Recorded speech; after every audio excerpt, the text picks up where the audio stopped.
ഇന്ന് റിച്ചുമോനിപ്പോൾ വാർഡിലേക്കാക്കിയ രണ്ടാമത്തെ ദിവസമാണ് കേട്ടോ. അപ്പോൾ ഞാനും സെലി കേട്ടോ രാത്രി ഉണ്ടായിരുന്നു കേട്ടോ. പിന്നെ ഇവിടെ ആളില്ലാത്തതുകൊണ്ട് പിന്നെ സെലിയൊക്കെ ഇവിടെ തന്നെ നിന്നു കേട്ടോ. പിന്നെ ഉച്ചക്കായപ്പോഴാട്ടോ ഇവിടെ പിന്നെ സെലിൻ്റെ ഉമ്മ വന്നിട്ടുണ്ടായിരുന്നു കേട്ടോ. അങ്ങനെ ഇതാക്കണം എനിക്ക് ECG എടുക്കാൻ വേണ്ടിയിട്ട് വന്നിട്ടുണ്ടായിരുന്നു. അങ്ങനെ ഇതാ ECG ഒക്കെ എടുക്കുന്നുണ്ട് കേട്ടോ. പിന്നെ രാത്രിയൊക്കെ ആയപ്പോൾ പിന്നെ വേദന കൊണ്ട് ഭയങ്കര വേദന ആയിരുന്നു കേട്ടോ. അതുകൊണ്ട് കണ്ണിൻ്റെ പോള പൂട്ടിയിട്ടുമില്ല കേട്ടോ. ഓനും ഉറങ്ങിയില്ല, ഞാനും ഉറങ്ങിയില്ല കേട്ടോ.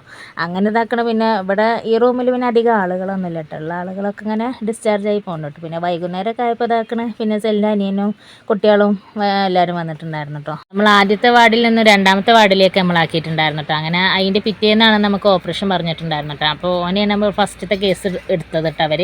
അങ്ങനെ ഇതാക്കണേ 7:40 ആയപ്പോൾ അതിൻ്റെ ഉള്ളിലേക്ക് ഓനെ കയറ്റിട്ടോ. പിന്നെ നമ്മൾ മൂന്നാമത് വേറൊരു വാർഡിലേക്ക് ഓപ്പറേഷൻ കഴിഞ്ഞിട്ട് കൊണ്ടുവരുന്നത് ആ ഒരു വാർഡിലേക്കാട്ടോ. അതിൻ്റെ ഉള്ളിൽ ഭയങ്കര കർശനമാണ് കേട്ടോ. അങ്ങനെ ഇതാക്കണം ഓപ്പറേഷനൊക്കെ കഴിഞ്ഞ് ഓനെ ഇവിടെ കൊടുന്നു.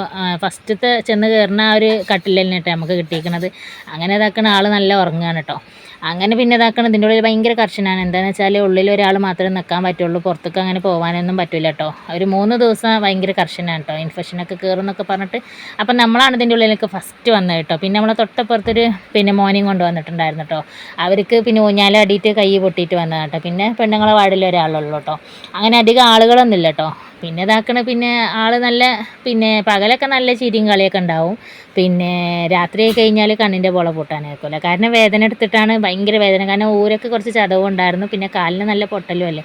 പിന്നെ ഈ ഓപ്പറേഷൻ കഴിഞ്ഞതിൻ്റെ ആ ഒരു വേദന എന്തായാലും നല്ല ഉണ്ടാവുമല്ലോ. കാലിൻ്റെ നെരിയാണിക്കാണ് കേട്ടോ പൊട്ടൽ. അതുകൊണ്ട് കുറച്ച് മാസങ്ങൾ തന്നെ ബെഡ് റെസ്റ്റിൽ തന്നെ വെക്കണം എന്ന് പറഞ്ഞിട്ടുണ്ടായിരുന്നു കേട്ടോ. അപ്പോൾ ഏതായാലും വെക്കേഷനൊക്കെ അടിപൊളിയാക്കി കയ്യിൽ തന്നിട്ടുണ്ട് കേട്ടോ. അപ്പോൾ ഏതായാലും ഇത്രയേ ഉള്ളൂ കേട്ടോ വിശേഷങ്ങളൊക്കെ.